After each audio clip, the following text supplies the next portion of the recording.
काबिल एहतराम बहनों, इमामुल अंबिया को हम मानने वाले हैं, क्या उनकी मानते भी हैं। इमामुल अंबिया को हम मानने वाले हैं, क्या उन पर जानिसार भी हैं। इमामुल अंबिया को हम मानने वाले हैं, क्या उनके वफादार भी हैं। क्या हम सरकार के दीन पर अमल करने वाले, क्या हम सरकार के दीन के सामने, हुक्म के सामने सर झुकाने वाले। एक वो औरत जो शौहर के सामने सर झुका ले, बाप के सामने सर झुका ले, और हुजूर का हुक्म आए तो मुंह फेर ले, सरकार के हुक्म के सामने सर न झुकाए, खुदा की कसम जिल्लत है, शर्मिंदगी है। अपने आप को इन जिल्लतों से निकाले, अपने आप को इन शर्मिंदगियों से निकाले। आरजी जिंदगी में नबी से वफादारी करे, उस पाक पैगंबर से जो आपसे वफादारी करके गए, उस पाक नबी के जो आपके जानिसार थे, जो नबी आपके हक को अदा करके गए। आज आप नियत करें उनके हक को अदा करने की, नियत करें उनसे वफादारी की, नियत करें उनकी पर जानिसारी की। इमामुल अंबिया के जानिसार को रब नवाजता है, रब को नबी के साथ वफादारी बड़ी प्यारी है। दुनिया में भी अल्लाह बदल देते हैं, आखिरत में भी अल्लाह बड़ा बदल देंगे। इमामुल अंबिया के एहसानात को इस तरह से फरामोश मत करे। बड़ी बड़ी बड़ी बेहिसी है, बड़ी बेहिसी है कि अगर हम पैकरे वफा से वफादारी ना करें, पैकरे मोहब्बत से मोहब्बत ना करें। हर एक से ताल्लुक है, बाप बाप है, माँ से ताल्लुक है, एहतराम है, बीवी शौहर से ताल्लुक है, एहतराम है, औलाद है तो उसके हक को भी अदा करना है। लेकिन सरकार इमामुल अंबिया से पहले कोई नहीं है, हुजूर इमामुल अंबिया से बढ़कर कोई नहीं है। खुदा जानता है, माँ भूल जाती है, बाप भूल जाता है, औलाद माँ बाप को भूल जाती है, भाई भाई को दफन करने के बाद भूल जाता है, बहन बहन को भाई दफन करने के बाद भूल जाता है।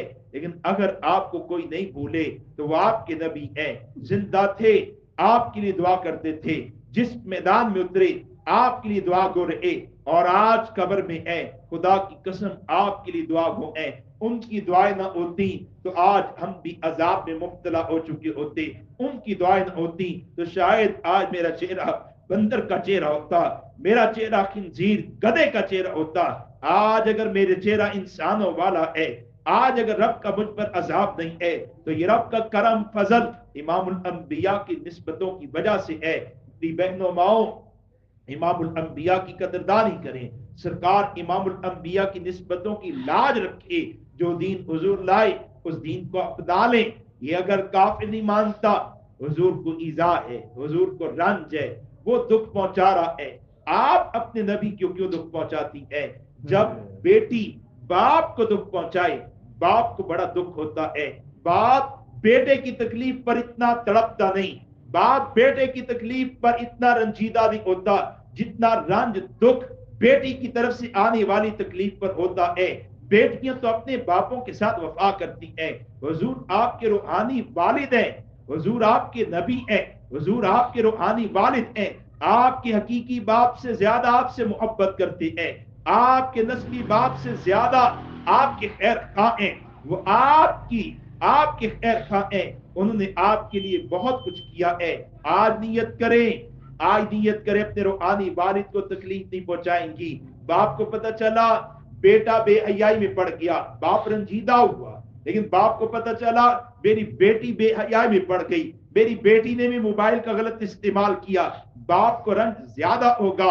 बाप को पता चला बेटे ने कोई गलत काम किया, बेटे का किसी से गलत ताल्लुक हुआ, बाप को रंज होता है। लेकिन पता चला बेटी का किसी से नाजायज ताल्लुक हुआ, बेटी किसी के साथ गलत रास्ते में है, बाप टूट जाता है, बाप झुक जाता है, बाप जवानी से बुढ़ापे में चला जाता है। बाप को पता चले बेटी तकलीफ में, बाप तब तड़पता है। काबिल एहतराम बहनों, आपके आमाल आपके नबी को पहुंचाए जाते हैं। हर पीर को, हर जुमेरात को आपके नाम के साथ आपके आमाल हुजूर को पहुंचाए जाते हैं। फला बिनते फला ने ये काम किया है, फला बिनते फला ने ये काम किया है। आपकी बेहयाई पर, आपकी बेशर्मी पर, आपकी बेदीनी पर, आपकी गलत रवैये पर आपके वालिद को दुख कम होता है जब आपके बदआमालियां सरकार के दरबार में पहुंचती हैं। सरकार को रंज ज्यादा होता है, सरकार को दुख ज्यादा होता है। मेरा मुंह काला اگر میں اس گناہ کرتا رہوں اور مجھے شرم نہ آئے کہ میرے اعمال حضور کے پاس پہنچ رہے ہیں، میرے اعمال حضور کو رنجیدہ کر رہے ہیں، رب پر خوشی اور غم کے اثرات نہیں ہوتے، آپ کے نبی ان کیفیات سے گزرتے ہیں، آپ کے نبی زندگی میں آپ کے لیے روئے تھے، آج آپ ان کو خوش کرے، نیکی کی زندگی اختیار کرے، حیا والی زندگی اختیار کرے، پاکیزگی والی زندگی اختیار کرے، اپنے دامن کو بچا لے، اپنے دامن کو بچا لے، اپنی حیا کی حفاظت کرے، ہر ایک ناجائز تعلق توڑ دے، ہر ایک ناجائز راہ کو چھوڑ دے، ہر ایک گندے تعلق کو توڑ دے۔ کوئی آپ کا نہیں، اللہ آپ کا ہے، کوئی آپ کا نہیں، اللہ کے رسول آپ کے ہیں، کوئی آپ کا نہیں، ماں آپ کی ہے، کوئی آپ کا نہیں، باپ آپ کا ہے۔ دنیا کے لوگ دھوکے والے، ان کے دھوکوں میں مت آئیں، یہ دھوکے والے ہیں، ان کے دھوکوں میں مت آئیں، اپنی حفاظت کریں، اپنے آپ کو پاک رکھے، صاف رکھے۔ آپ کسی کی امانت ہیں، آپ رسول اللہ کی بیٹیاں ہیں، بیٹی باپ کو دکھ نہیں دیتی، بیٹی باپ کو رنجیدہ نہیں کرتی، بیٹی باپ کو تکلیف نہیں دیتی۔ وہ بیٹی فاطمہ تھی جس نے قربانیاں دی تھی، اور اسی امید پہ کہ آنے والیاں میرے والد کی قربانیوں کی لاج رکھیں گی۔ وہ عائشہ نے اپنے شوہر کو فاقوں میں دیکھا تھا اور پھر بھی برداشت کر گئی تھی کہ آنے والیاں میرے شوہر ان فاقوں کی لاج رکھے گی۔ اگر آج ہم نے حضور کے فاقوں کی لاج نہ رکھی، حضور کی آنسوں کی لاج نہ رکھی، حضور الاسلام کی قربانیوں کی اور حضور الاسلام کی مشکلات کی لاج نہ رکھی، تو کس منہ سے عائشہ کا سامنا کریں گے، کس منہ سے فاطمہ کا سامنا کریں گے، کیسے حضور پاک کا سامنا کریں گے؟ ہماری موت بہت قریب ہے، ہماری موت بہت قریب ہے۔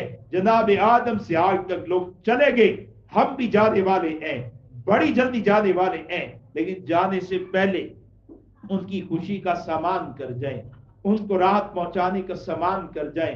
اللہ ہمیں پاکیزہ زندگی عطا کر دے، اللہ ہمیں اپنے نبی سے وفاداری عطا کر دے، اللہ ہمیں نبی برحق امام الانبیاء صلی اللہ علیہ وسلم کی ختم نبوت اور عزت کا شعور عطا کر دے۔ ہم اپنی اولادوں کی تربیت کریں کہ ہماری اولادیں دین پر ہیں، ہم اپنی اولادوں کی تربیت کریں کہ ہماری اولادیں رسول پاک کے دین کے محافظ بنے، ہماری اولادیں سرکار کی ختم نبوت اور سرکار کی عزت کی حفاظت کرنے والی بن جائیں۔ اللہ ہمیں سراپا دین پر عمل کی توفیق عطا کر دے، ہمارے گھروں میں اللہ دین کو زندہ کر دے، ہماری نسلوں کو اللہ دین کی اشاعت کے لیے، دین کے دفاع کے لیے، نبی کی ناموس ختم نبوت کی اشاعت کے لیے اور اس کے دفاع کے لیے قبولیت کا مقام عطا فرمائے۔ آمین۔ وما علینا الا البلاغ المبین۔